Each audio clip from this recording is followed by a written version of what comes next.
Me. Senator Payman. Thank you, Chair. Good evening, Commissioner. It's always great to see you. And can I just say from the outset, thank you for your leadership. It's been quite an interesting year for you, but yeah, I just wanted to put it out there.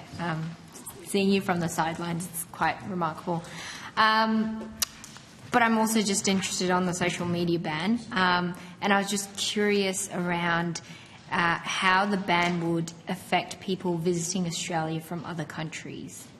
Yeah, no, it's interesting. I got that question from a boarder who's, I think, it's a place like Geelong Grammar, but came from, I think, the U.S., but said, what does this mean for me? I'm not yet 16. And this is one of the technical discussions we had with some of the engineers. Because he bought his phone in the U.S. and he downloaded the app there, they can tell that he is an overseas person, particularly if it's been up to 90 days. If he stayed for well over a year, there are a whole bunch of signals that they will be looking at to determine whether or not, because this is meant not to cover visitors, it's meant to cover those residing in Australia. So there will be some anomalous cases like that, and this is why our reasonable steps guidance also has not just the user reporting if under 16s are missed, but also different appeals processes. So if someone has an extenuating circumstance and can prove it, they can have their access restored. Yeah, just because it's the Online Safety Act, obviously, when it comes to defining age-restricted user, it says that it's an Australian child who has not reached 16 years. And that's where I just wanted to know whether social media companies are required to verify nationality as well as age. No. Okay. It's just about preventing under 16s from having and holding social media accounts on those 10 platforms that have been identified. Okay. Just on that, though,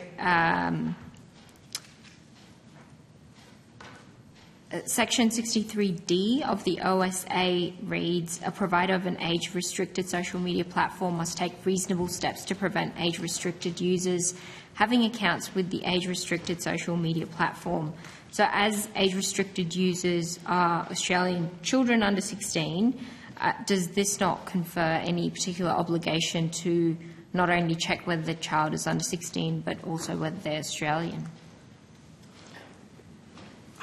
I believe that it's intended that the definition then leads to it being ordinarily resides in Australia. So I think that our General Counsel might... I think, Senator, as the Commissioner mentioned, there's kind of these edge cases where we think we have an expectation that the platforms will respond to any appeals processes. So because we're sort of talking about a hypothetical, we'll see how that plays out, but that's something we're interested in seeing of how those appeals processes work in real life, and that's a good example of that.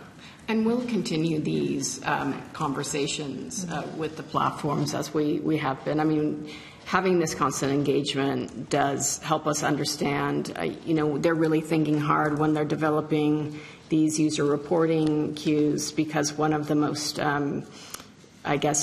popular reports they get is malicious deplatforming, almost as a form of bullying a young person trying to get another person kicked off the platform.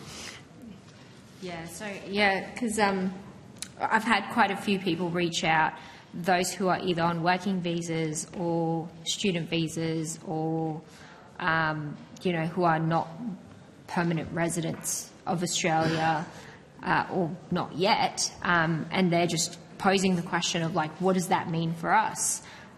Does Australian mean holding Australian citizenship? Is it the 90-day rule where you must be residing in Australia for more than 90 days to then, fall within this restriction?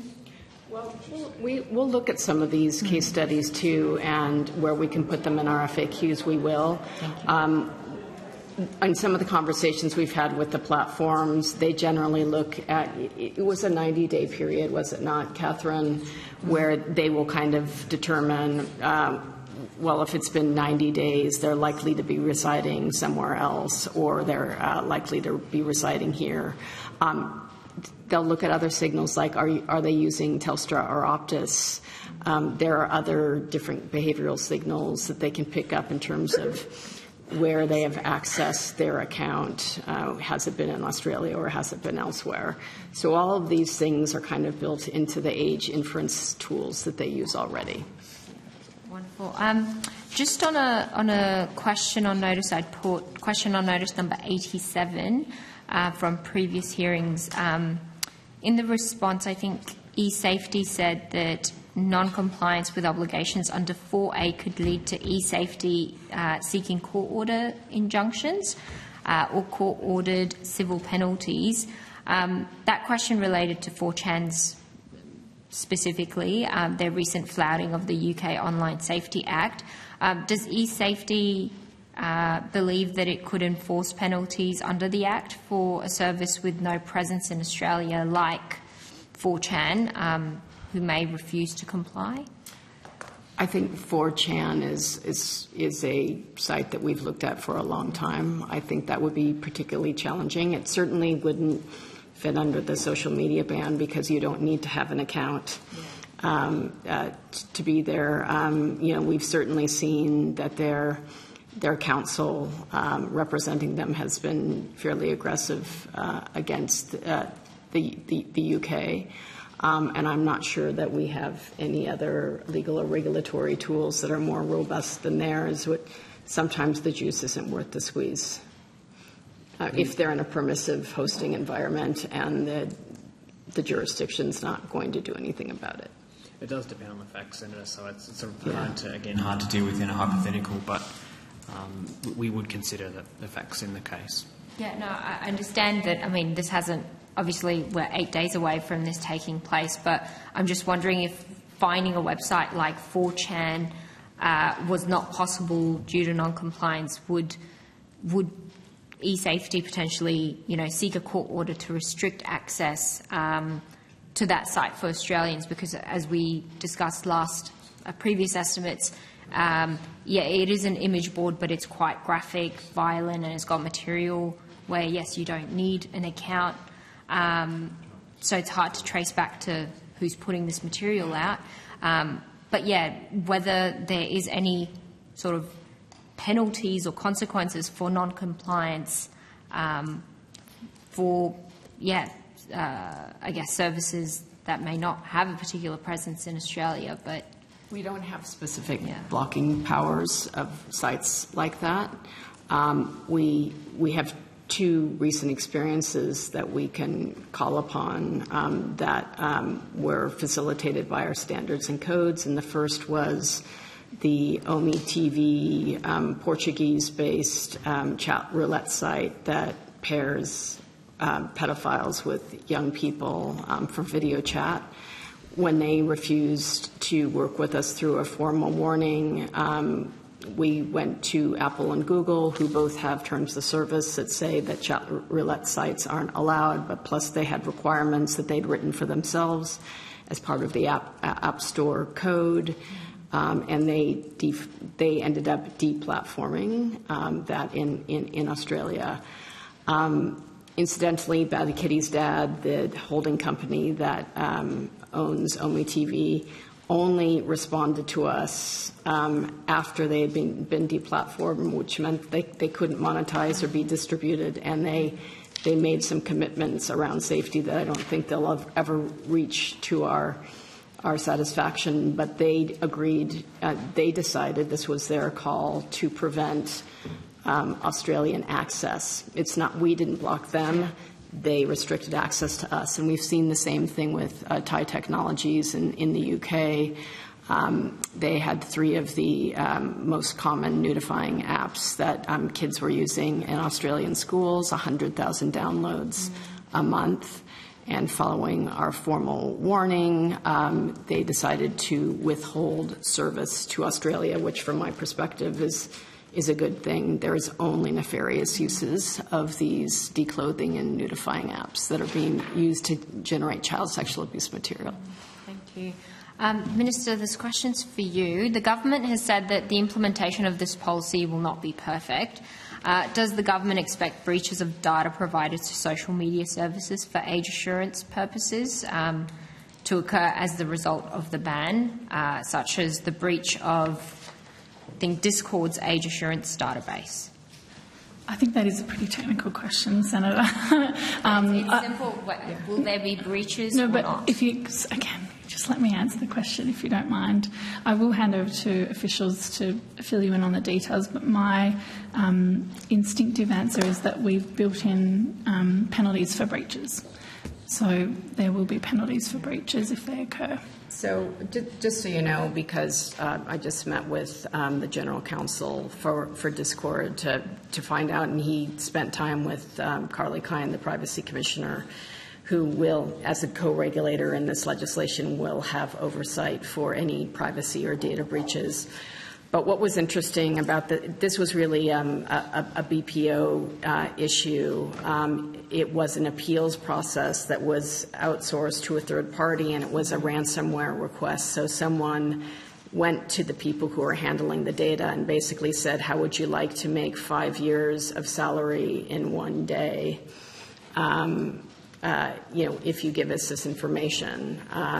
They were the same organized criminal gang that did that. But it's a cautionary tale. So there was some age assurance data that was in there. Somebody was appealing that, but it wasn't because of the way that the age assurance vendor, their technology worked. It was a third party, and it was a ransomware attack. So it is a cautionary tale because these are the types of things that you want to learn from and maybe not outsource, and make sure that any of that data is secure and it's handled with privacy and probably in-house with people you trust. Yeah, absolutely. And I'm curious to understand, will the government offer some form of compensation for victims who may be caught in such data breaches, whether it's through, ransom attacks or by a third party, or whether it would be just, again, as you were mentioning, Minister, that this is something that it's going to be constantly evolving. It's a policy that you'll be looking into. So yeah, I think it's important for the Australian people out there to know, will there be compensation for victims who may be caught up in these breaches, since they are technically sort of forced to provide the data to these services? Do you mean privacy, breaches of privacy? Not Yes, yeah. I mean, their the data being exposed. Privacy Commissioner appeared last night and spoke to these issues and how they're going to approach Surely you regulating. would know, as the Minister representing. Sorry, Senator Payman, if you'll just let Senator Green or Minister Green answer that, and then you can follow up with the question. Exactly what I said. The Privacy Commissioner mentioned how they're going to approach these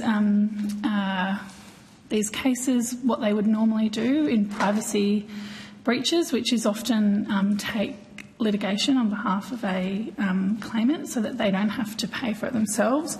I'm not familiar with what the compensation regime is under that Act, but we can take it on notice for you, but you'd probably be better putting the question on notice to the Privacy Commissioner under the Attorney General's Legal and Con Committee.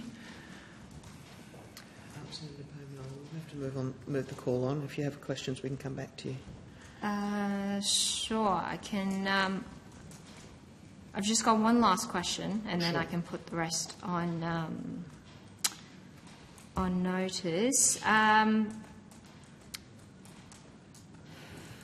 Just out of curiosity, I understand that there will be a social media ban academic advisory group who will collect data when evaluating the effectiveness of the ban. Do we have an idea of what data they'll be collecting, and when it comes to that advisory group, what selection criteria were used to select those people?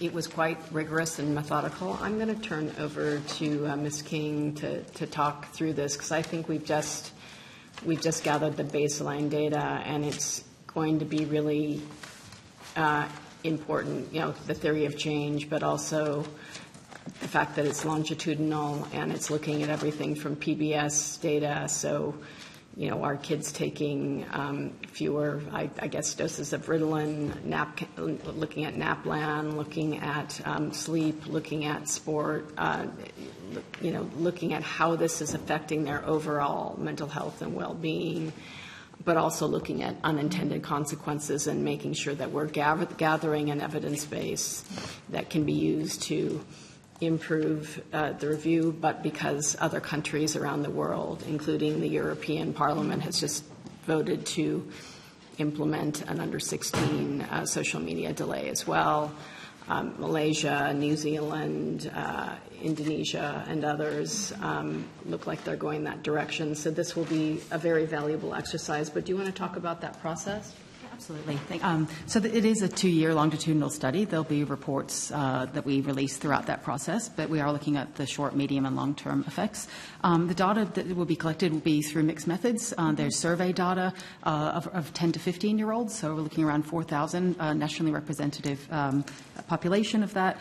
And then throughout the long term, we will be looking at other data sets as well. So what is the impact of NAPLAN scores? What is the impact on the PBS outcomes and things like that?